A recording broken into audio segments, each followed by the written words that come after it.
Welcome to the Science of Gratitude podcast. I'm your host, Dr. Valerie Mukanga, and each week we'll explore how gratitude transforms our lives through powerful stories and insights. Let's dive in. Hello, everyone, and thank you for tuning in to the Science of Gratitude podcast today. I have a great guest for you. JD is my guest. He's a wonderful him at the office while he was helping us with different things. And he has a beautiful story that he would like to share with us. And before we dive in, though, I'm going to ask him to please introduce himself to the audience. Would you please let us know a little bit about yourself? Yeah, good morning. My name is JD. Grew up in Texas. I'm just a good old boy from there and really just enjoying life these days. Been through some ups and downs. I have a beautiful bride named Sarah and my three awesome kids, and just trying to take every day with enjoying every breath that I get. I love that. So now I would love to ask you this. I ask all my guests this question. How would you define gratitude in your own terms? What does gratitude mean to you? Gratitude. That's a really hard thing to define. I mean, it's thankfulness, it's gratefulness in its most basic form. But for my gratitude, it comes from seeing the faithfulness of Jesus in all the circumstances that I've ever been in over a long term, because it's hard to see it when you're going through it. But when you look back, you could see the many blessings that he has given you, and you can trust him going forward. Yeah, so being just thankful for the things that he's done for you. I love how you say, in the long run is when you see it, because when you're going through some of these situations that we go through, it's just like, what is there to be grateful for? Yeah. I had a pastor a long time ago tell me, he's like, what's the difference between a good decision and a bad decision? He said, it's the outcome. So we don't know until we get the outcome. And so I don't know if you've ever heard that story where it's like, this guy's uncle dies, and they say, oh, that's unfortunate. But then the uncle leaves him a fortune. And he's like, oh, that's fortunate. He's like, well, we'll see. And then he gets rich and he inherits this ranch. And everybody's like, oh, that's fortunate. And he's like, we'll see. And he's on this horse on the ranch, ends up falling off the horse, and he breaks his arm. And they're like, oh, that's unfortunate. And he's like, we'll see. But then the draft comes, like the army draft, and he's not able to go because he broke his arm. And they're like, wow, that's fortunate. And he's like, we'll see. And it's all these ups and downs of like, is it good or bad? And we don't know until the very end. Or we're looking back, we can see it was a beautiful thing, rather than, look at COVID now. People look back and yes, it was awful, but you can see some beauty in it. True. No, this is true. This is very true. I like that story, and thank you so much for sharing it. So now I would like to definitely dive into your testimony, your gratitude story. Please tell us. I am all ear. We are all ears. Well, let me first say thank you for having me on. It was such a pleasure. We met, 2 years ago or so, and there's just something different about you. Mm-hmm. You run a business that is very welcoming, and you see little signs all over your office that speaks truth. So it was fun to be able to meet you. And you contacted me, out of the blue for a couple months later, and here we are. So thank you. Yes. Yeah. Again, I said, my name is JD. I grew up in Texas, had a great, what I call leave it to beaver life. My life was perfect. My parents were married. We had money, toys. It was in the early 80s. We had a second home that was a lake house for the boat. My life was going swimmingly. Nothing could ever touch me. I had everything you could possibly think of. Very spoiled. And then my junior year of high school, my parents started arguing a little bit. And me and my sister never really understood. Looking back now, we do. But my senior year of high school, they got divorced. And so I'm a very emotional guy and sensitive. So when that happened, my whole world was shook. And today that's a normal thing. Your parents are divorced, mine too. But then I went to college, had a little bit of a crazy time there, trying to find what made me feel valuable and worth anything. And I tried to find it in girls and a little bit in alcohol and things like that. It just made me feeling more empty and lost. And I had grown up in the church. I knew, who Jesus was. I knew all the verses. I knew all the things, but it wasn't connecting on a personal relationship level. I knew I was saved. I got saved. I gave that prayer in junior high. But when I went through college, I could feel the pull of the Holy Spirit saying, hey, you're doing wrong things. Went through many, many failed relationships. Probably could have been married 3 and 4 times now, but luckily by the grace of God, he kept me available until I met my wife, which future part of this story. But after college, just kind of bounced around trying to figure out what I wanted to do, went into marketing and advertising and retail and just nothing fit. So ended up getting into the entertainment industry and doing modeling and acting and was finding some success in that and enjoyed it and kind of made me feel like I was something. But looking back now, I'm just like, oh, this is so. When I was a junior in high school, in between my junior and senior year, my parents got divorced, which just rocked my world because that's what I put my value around, and in my family, that's where my value was found. So after my junior year, I ended up changing schools, and in my senior year, which was really hard to be in a new school and not have any friends. So graduated high school, went to Baylor University, and in college, just kind of lost. I went through many relationships with girls and kind of tried to find my value there. Had a little bit of alcohol, nothing crazy, but just kind of felt empty and was trying to find that way of where does my value actually come from? Because it's not my family, because that's broken now and gone. And so I pursued other things, and Holy Spirit was just telling me like, this is leaving you empty. This is why you feel empty.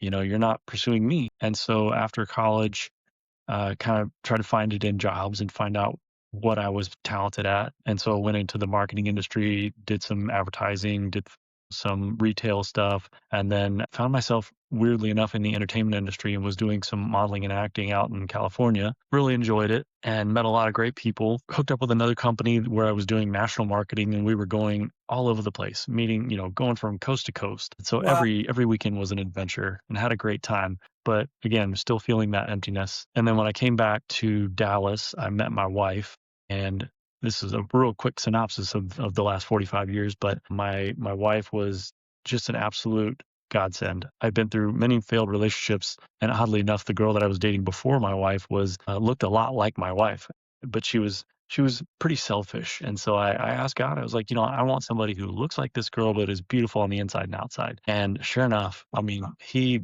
blessed me with the most awesome woman I've ever met. So we've been married 13 years now, and we have three beautiful kids. We have been through crazy ups and downs. Back in 2009, I was diagnosed with ulcerative colitis, which is a digestive disease where you get ulcers in your digestive tract. Mhm. And so went through the first part of that and got sick and, went to the doctor, and they said, you've got ulcerative colitis. We're going to put you on some medication, and it's Mhm. going to take care of the flare is what they call it. It's a flare. Mhm. So went through that, was fine, nothing changed. 8 years later, I had another flare, and they put me on the same medications. They put me on a steroid, and then it kind of went down after that. So after that time, I was like, oh man, I guess this is what it's going to be. Every eight years we'll have kind of a bad episode. Reflect. They'll put me on some medication and we'll go away. Right. When COVID hit, my wife and I were living out in California. We had our two kids, and then our third one she was pregnant with. She was working at the downtown county hospital. She's a physical therapist. And so pregnant with our third, during COVID at a county hospital, just crazy stories going on. And, all the schools closed. And so I was forced to come back home and be with the kids, which is great. Mhm. But Mhm. in doing so, I'm not a great cook, and so we would eat fast food too much and sweets, and it made my third flare kick off, and I was not able to pull out of this flare. So I got really really sick, and my Mhm. wife took care of me for the entire year that I was bedridden. I look back now, and it's hard for me to say that because I couldn't Mhm. even. I still can't imagine that time frame that I was gone from my wife and kids. She'll tell me, "Oh yeah, you were sick during that time." And I'm like, "I don't remember that. I don't remember it because I was just super sick." And so I went to the doctor, and I was a week away from having my colon surgically removed. And I Mhm. remember that colorectal surgeon telling me, uh, "You're gonna have this removed next week." And I said, "What are my other options?" She goes, "You don't Mhm. have any other options." And it made me Okay. really angry. And so I told her, I was like, "No, I'm not having my colon surgically removed. I'm gonna find another way." Mhm. So when somebody takes away your options, it makes you angry. And so I started doing research on a This bunch of is. different diets and nutrition and how people have beat this disease before.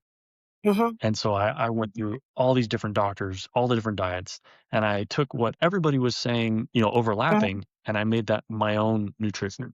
If they were all saying take a supplement of, what do you call it, fish oil, then take fish oil. If they were all saying vitamin C is good for you, take vitamin C.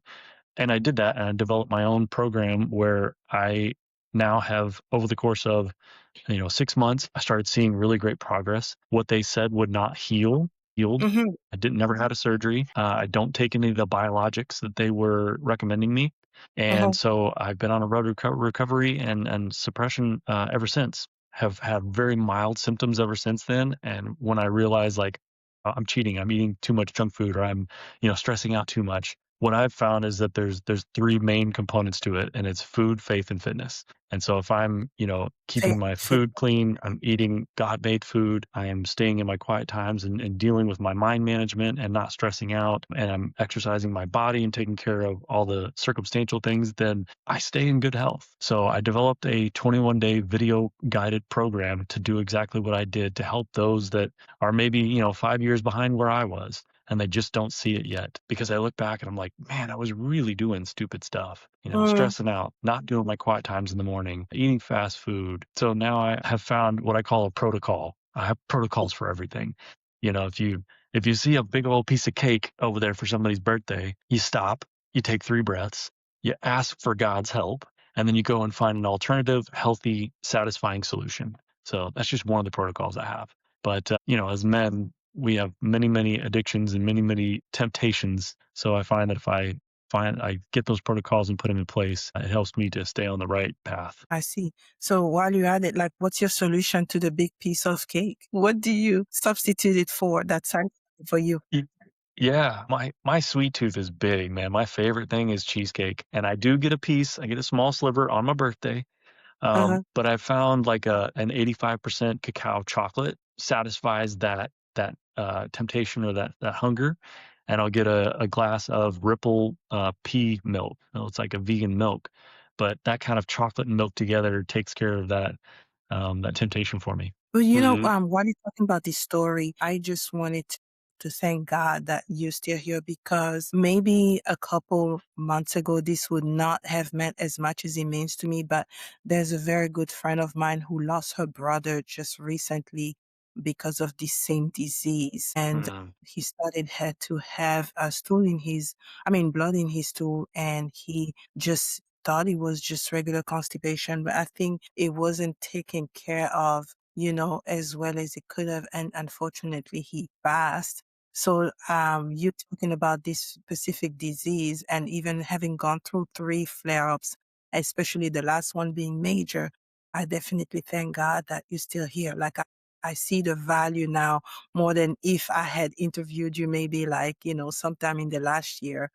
And, sure. I would not have understood like the depth of the story and even the protocol that you have actually come up with. And the fact that you were able to disregard, the doctor who said that was your only option, and ended up doing research and finding some other solution while looking at other doctors and other avenues of getting to health. That's very Yeah. commendable. And that's why, sometimes, yes, we do. And I am a doctor myself as well. You do value what a doctor have to say, but you still want to have second opinion. It helps. I know me as a dentist, sometimes, I get people who come to the office for a second opinion, and many times I do concur with what the doctor said, and at least that brings great comfort to the patient that came in. But sometimes it can be different, so Yeah. it is very important when it comes to our health for us to do our diligent duty to finding out what's the best option. And I thank God that he was able to lead you accordingly. Yes, ma'am. And I agree. I find that, when people understand their identity, then it makes a difference. Because I asked that colorectal surgeon, I said, why do you do this? And her Uh-huh. answer was that she likes to do surgery. She likes to cut on people. And I was like, that's the wrong answer. The answer should Right, be help people get back to being healthy.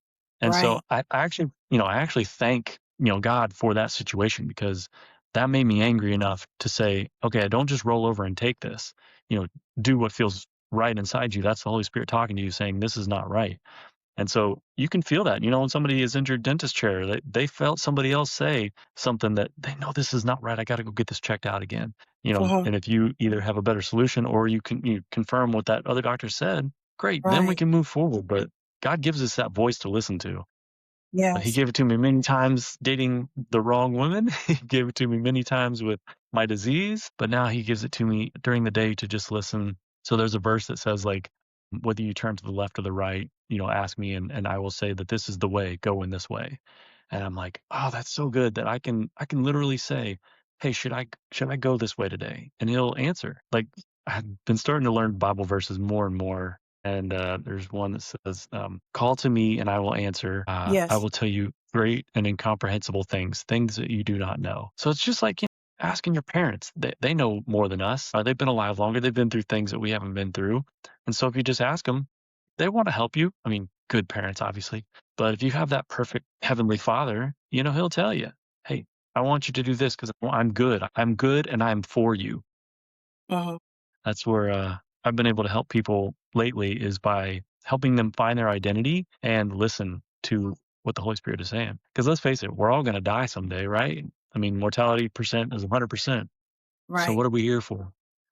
So that's been my focus these days is trying to find out, hey, why are you here? Mhm. And what do you want to do afterwards? Because we're gonna close our eyes one day, and the day that we don't open our eyes, where are you going after that? That's the most important question, actually, It because is. the other We side get is so way, distracted. yeah, the other side is way longer than this side. Yeah. Yeah, we're here for the Yes. dot, but we get so distracted here with trying to build our wealth and houses and popularity and Instagram followers. Even this video, this is not what this is about. This is about relationship. You and I met a long time ago, and we're trying to reach other souls for a greater purpose, for eternity. I have so many questions. Go on, So I'm here. I love it. I love talking about this stuff. one of the questions that I have is, how did gratitude affect you in your journey? Like, is there any way you have incorporated gratitude into your health, even bodily health? Absolutely. Yeah. So I found a doctor.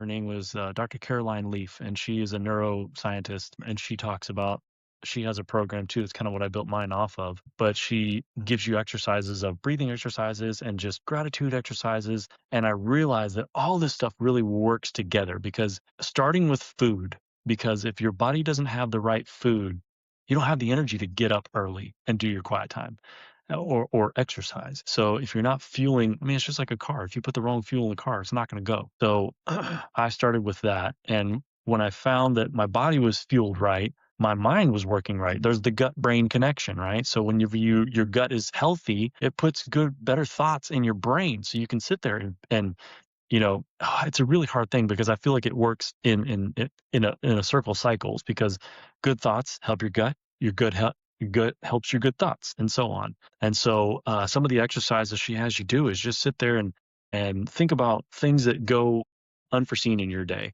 Like you Mm, don't ever think about the fact that I'm thankful I have multiple outfits to wear, or that you have yeah, glasses on right now. What if you right. didn't have those glasses? Anything from a toothbrush to the most minor things, and she'll say Mhm, to write a list of 5 of those down and carry them with you throughout the day, and just imagine what it would be like without that for the day. So when you start that habit and you do it over and over and over, then you start to realize, man, everything is a blessing. My mhm, kids' voices, the fact that I mhm. opened my eyelids and was able to see colors today, Yes. you know, glass of cold milk, whatever it is. Mhm, It's just mhm, crazy how your gut and brain, once they make that connection, you can you're either building up or you're crushing down. So which one are you going to focus on? Because what we focus on grows. So mhm. that's what I try and do is focus on the positive, and where that is found is in the truth of the Bible, because that's where it all starts. If you're gonna listen to the world's gonna tell you you're not enough, you're not pretty enough, you're not wealthy enough, you're not enough, period. But what does God say? You're my child. You are wonderfully made, dearly loved, and precious in my sight. Mm, And so, yeah, focus on that. Why would you not want to? yes, and so that is going to bring a ripple effect even in your body, as you talked about, the connection Hmm. between the brain. I love Yeah. that. And we see it with our kids too. There's many different things, like even music. You can sit there and turn on positive music and we dance. It's hard to be mad or sad when you're dancing. And so when our kids get in a grumbly mood, like we want pizza or macaroni tonight, and we're just like, we put on some jazz and we start dancing, and it's so funny how it just it puts a different atmosphere in the room. And so they'll start smiling, or, we'll say, stop. What are 5 things that you're thankful for? And it Mm, puts that emergency stop to the focus of bad and says, let's go focus on the positive. So yeah, little tips and tricks that you just can really start to retrain your brain. What is the verse? There's a do not be conformed to this world, but be transformed by the renewing of your mind. For then you will know yes. the good and valuable things of God. And that's what you're doing is every day you're training yourself. And so I want to have the right training manual. That's the Bible. That's focusing on the positive. That's listening to the Holy Spirit and just being thankful and grateful for everything, good and bad.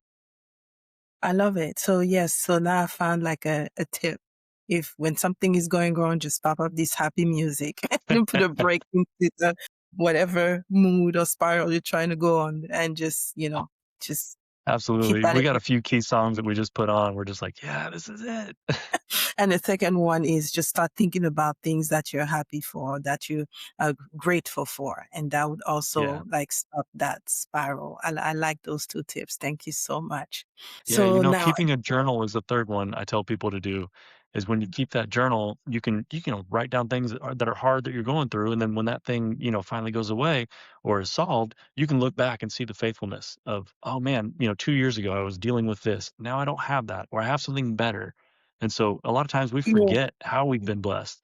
Keep that journal, and that'll help you. That's just a great way to look back and see how things have played out. Thank you so much for those tips. Yes. In fact, I need Mhm. to go and I do have a journal. And so today is January 3rd. And so I am definitely going to go back and look at my journal and be even more mindful about doing that this year Yes, so ma'am. that, I can reflect after so many months and see the things I can be even more grateful for and all the acts that God had performed in my life in a positive way.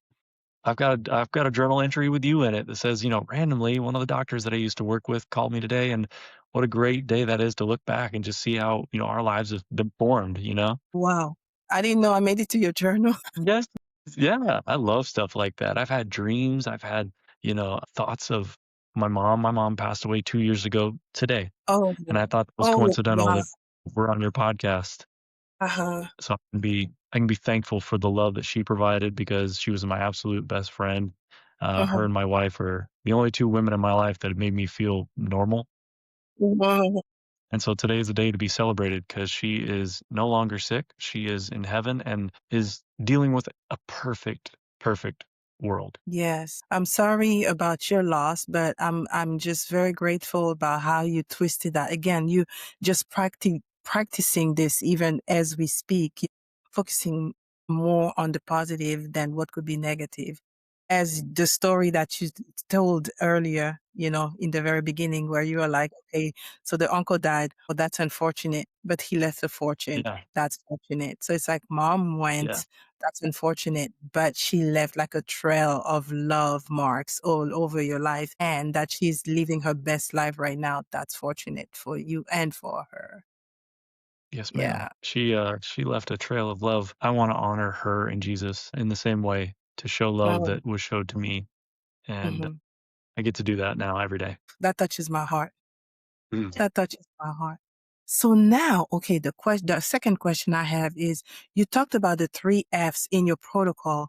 I remember faith and food, and I can't quite remember the last one. So what is it, and how did you come up with this protocol, and how does each one plays a key in your divine health? Sure. It's food, faith, and fitness. Um, Fitness. so yeah, and Dr. Caroline Leafs was great for changing my mental side. And then I Yeah. thought I can use this and say what else is missing that would be really relevant to Crohn's or ulcerative colitis or a digestive disease. And so that food was definitely a big component of that. So hers, helped with really the faith because it wasn't necessarily like religious driven, but you could tell that that's where she was going with it. She just didn't say that. And so Uh-huh. I incorporated all the Bible things that I felt like she was kind of getting at for the faith side of it. And then using all the nutrition stuff that I learned from going over different doctors and nutrition programs and diets. So that was my food, my faith. And then I've been a personal trainer for many, many years and just seeing and hearing these doctors say, when you work out, it does things for your body, it releases Mm, endorphins, it heals mm. cells, fasting and doing exercises, body weight, or even resistance, cardio, all the different things, they all help the body. So with those three things, I felt like I had a really solid program to get back from pretty much any disease, but mine is targeted towards digestion, with the ulcerative colitis, Crohn's, IBD. I love it. Love it. So it's faith, fitness, and also food. So Yes, ma'am. what kind of food do you eat? Man, I mean, I could walk you through my day, but really it's just getting back to God-made food. If you can't trace it back to where it was grown, then you probably shouldn't be eating it. If it comes in a box, probably shouldn't eat it. You know, fruits, veggies, nuts, grains, seeds, lean meats. Mine primarily is nuts, lean fish, and vegetables. When I'm eating, that's when I'm eating really, really clean and I feel really, really good. I notice that's what I've been eating the most of. Mm, Just to run you through a quick day of mine, like in the morning, I'll eat one whole egg, free range, not free range. Oh my gosh, I'm totally drawing a blank. is it free cage? Free cage? I don't Not remember. cage free. No, it's pasture raised. I'll eat one Okay. pasture raised with 3 egg whites so that you get the vitamins out of the pasture raised yolk, but you get the protein out of the egg whites. And then I'll eat some oatmeal with a little bit of cinnamon and ghee on it and a banana. And that's usually a really ripe banana. That's usually my breakfast. My lunch, I'll usually do some carrots, broccoli, some tuna with a little bit of avocado mayo or vegan Mm, mayo, and then mm, for dinner, I'll usually have a piece of salmon with either asparagus or Brussels or, some sort of vegetable like that. I take olive oil, MCT oil, multivitamins, a couple other supplements that are really good for Crohn's. And then, as long as I'm eating well like that, and then I'll finish off my day with that little piece of 85% cacao chocolate and some Ripple milk. And that's a perfect day of eating for me. I that's feel what really to soothe good, your have sweet lots of tooth. energy and clarity. That's to soothe your sweet tooth. Yeah, that's my sweet tooth. Okay. And so, what do you do about, we live in a country where there's so many food that have been genetically modified. What do you mostly eat like organic food or just food? Yeah, so I tell people look at the label. The less ingredients on a label, the better. So if you can get Okay. to a one ingredient diet, that's great. I try not to eat anything with, more than 3 or 4 because you're just looking at preservatives and all the other junk they try and put in it to make more money but less nutrition for you. So definitely look at the label. And then some other tips and tricks I guess I have are to, let's see. Yeah, I mean, fast food is an absolute killer these days. I'm finding that the more and more people eat fast food, the sicker and sicker, the quicker and quicker. So you get sicker sooner, is what I say. So I tell people avoid fast food at all costs. If you're gonna be stuck out and you don't have food with you, walk into a grocery store and get an apple or a banana or something that's actual real food because you're gonna stop somewhere. I know it's really convenient to go through a drive-through, but you're man, if you look on any fast food companies apps, Mm-hmm. usually they'll put the ingredients of what's in their food. It's amazing how laundry list long that ingredients list is. I mean, even I love Chick-fil-A, but I don't eat it anymore because it's not just chicken. It should be, but it's a ton of stuff. Mm, So avoid fast food by all means. There's a range of processed foods to ultra processed. When you get to those one ingredients foods, that's minimally processed, right? But when you get to Doritos, it's ultra processed. It's barely food at that point. So stay as close to that one ingredient food as you can. thank you so much. And what about fitness now? When it comes to fitness, what do you do? Do you do a lot of cardio? Do you do a lot of weight lifting, or do you do both? Yeah, I feel like fitness has a weird place in society these days because Mm, it's not about, like, if you're on any kind of social media, it's not like about being healthy. It's about what looks good. And for me, getting back to feeling good now, like that's my focus. mhm, Of course, that's a benefit of it. Your body looks good. People see that you're active. But I think that it's gotten a bad rap because you have to do this certain workout to get the perfect body and this certain thing and and really it's just about consistency and moving your body and trying to avoid injury. So if you can, they say as you get older, a lot of the injuries happen when you're falling because you don't know how to decelerate. So it's called the eccentric motion of, going down slow. A lot of people don't do that. They want to go up quick and down quick so that they can get more reps. Reps mhm. are fine. That's fine if you want to have a different goal. But when you fall well, when you eccentrically load well, then you have more control over your body. So I focus on that sometimes. But again, it's just staying consistent, doing different things. For me, I usually weightlift 6 days a week. I play ice hockey on Wednesday and Saturday, and I try and get a run in on Saturday. So that's what I found works best for me. But really, the fitness program that you are consistent with is going to be the best fitness program for you. If you like to mountain bike, go mountain bike. If you like to, do ballet or whatever it is you're going to stick with that. So it's mostly about movement versus what you look like, what you end up looking like. Absolutely. Like getting back to health when when you were bedridden for a year and you don't know what it's like to have a proper bowel movement and then you get back to feeling well, you're like, man, I Yes. really didn't realize how bad I felt. So when you feel good now, you're like, yeah, I know what this feels like. I don't ever want to lose it. Mm. By the way, when you were sick during COVID time, were you able to get to the hospital? Because I remember they only treated anybody that was going through major issues. Mhm. Did they consider your situation major, or you had to just wait it out at home? Yeah, no, I went to the doctor many times. We just masked Okay. up and hope for the best. But yeah, they were treating me at that time. Oh, well, thank God. Because I Mhm. remember during that time it was just so sketchy, so difficult. I remember some people who Yeah. gave birth and they had to be on their own, like they couldn't even have, the husband with them. And COVID was a time. Man, just seeing people die on the other side of the plate glass where you couldn't get to them. I mean, that's Yeah. heart-wrenching. You have such compassion for those people that went through it. But hopefully they look back and they see, hopefully those people were believers because they'll see them again. That's where we do not grieve like those without hope. We grieve differently Mm, as those with hope. mm. I'm horrible Yes. And quoting verses, by the way.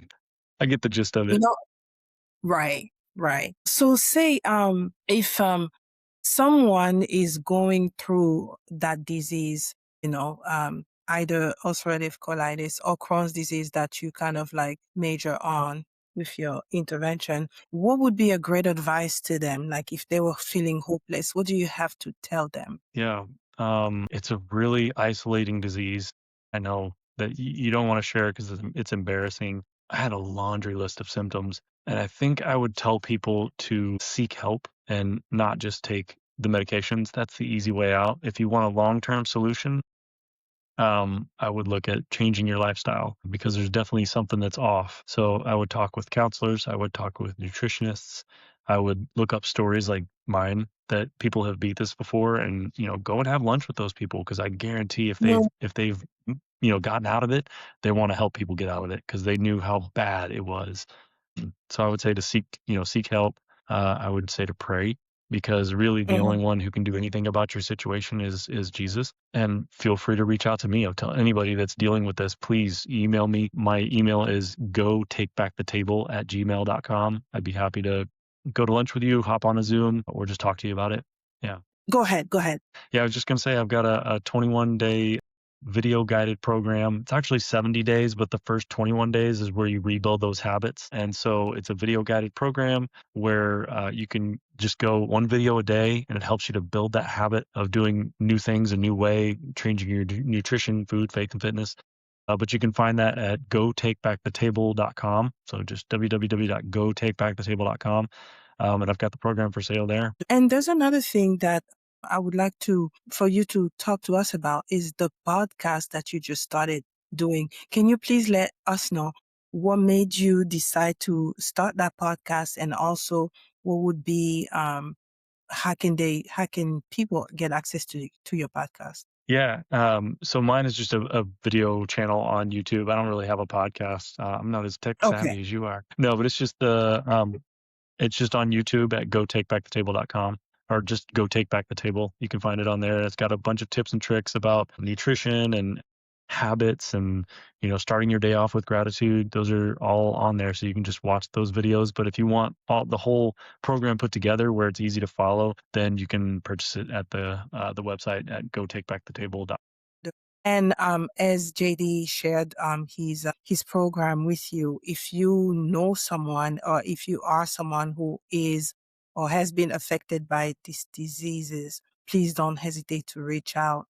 He dodged the knife really, And so he was able to find help for himself. So he knows just about a thing or two about how to get to healing. So please don't hesitate to follow him in that sense. I think that is really going to help you. Yeah. And if you need prayer for anything else, I'm happy to talk to you about whatever's going on in your life. I just love, helping people in general. So happy to talk to anybody. Thank you so much for making yourself available. And we're going to put the information of the YouTube channel, the website as well, and how to reach JD in the description of the podcast. So thank you so much. This was so great today. Thank you so much for saying yes to our invitation. Truly appreciate you. And we really pray my prayers that you would find more clients, more people that you can help, because a client is someone that is going to get on the other side from a disease state to a healthier state.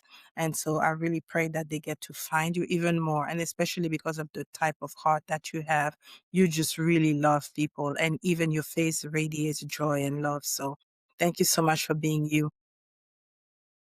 Thank you. Thank you for having me on, Valerie. It's so good to see you again. So that being said, that will be the end of our episode today. I know that you found a lot of help, a lot of inspiration in this episode. And so please do not hesitate to share this episode with someone that you know that would need this information. Please don't hesitate to like and comment. Tell us if, he was able to help you. Please let us know. I just want to make sure that this was very impactful. And if you have not yet subscribed to our podcast, please don't hesitate to do so. Go ahead and hit the subscribe button, because you'll be helped week after week. That being said, we really want to thank you. And again, thank you so much, JD, for popping on the podcast today. And until we meet next time, you have a blessed day.